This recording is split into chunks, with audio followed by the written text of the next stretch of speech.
Butterbean suffered embarrassing defeat to fight a 17.5 stone lighter than him in disastrous MMA debut. In Butterbean couldn't have gotten off to a worse start to his MMA career.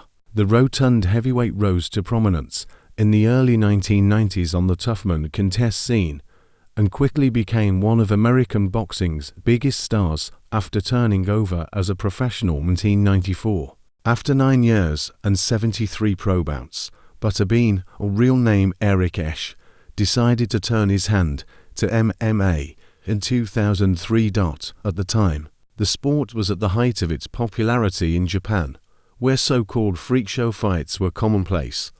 Alongside matchups between world-class fighters, companies like Pride FC, Dream and Heroes staged sideshow attractions where the two competitors were vastly mismatched either in skill or size. The most popular of these was the David vs. Goliath showdowns, where hulking figures like Zulu Zinho and Giant Silver took on much smaller athletes.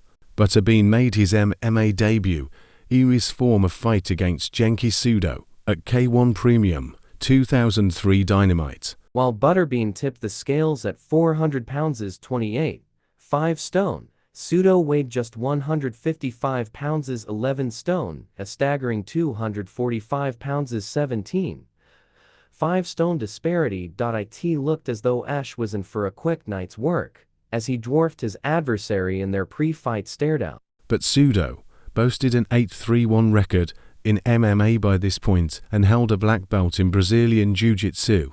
Sudo spent the majority of the first round running away from Butterbean, while peppering him with leg kicks. At one point, he received a glancing blow to his arm and had to shake it out before getting back to work. Butterbean forced the action, but his footwork was too slow, with Sudo easily evading every one of his clubbing punches. Towards the end of the opening stanza, Sudo shot in for a takedown and managed to sweep Esch off his feet. On the ground, Butterbean looked completely clueless as Sudo rained down punches from full guard before locking in a heel hook. Luckily for the American, the submission came in the final 10 seconds of the frame, meaning he was saved by the bell. In the second round, Sudo, who briefly dipped his toe in professional wrestling, bounced off the ropes before attempting a dropkick. Butterbean caught him in mid-air and slammed him down to the canvas. But as he did, Sudo managed to latch onto his ankle and lock in another heel hook. This time, Butterbean was forced to tap out, capping off a disastrous start to his MMA career the years that followed. Esch continued to compete in the sport and showed some marked improvements in his grappling skills during the course of his 28-fight run, 17101.